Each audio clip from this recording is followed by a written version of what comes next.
Muhammad, ano ba ang kinakain mo? Kinakain mo sa iyong pinggan. Bakit di mo na lang tignan at tikman sa aking pinggan?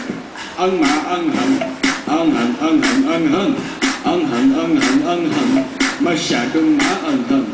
Kinilaw, ayaw mo bang kumain ito at nakahain? Huwag ka nang tumakas, magkakaalmura na ang anghang ng patatas, maanghang kahit prutas. Sing init ng bangkas, magpapawis ang balbas. Tayo'y huwag magtalo, di ka nak magsalo. Papakin ang sili, huwag ka na mamili. Uusog ang iyong tenga, mapapamakarena. Ika'y mapapainit sa sobrang init dahil maanghang. Anghang, anghang, anghang, masyadong maanghang. Anghang, anghang, anghang, anghang ng ulam. Tatad ng sili.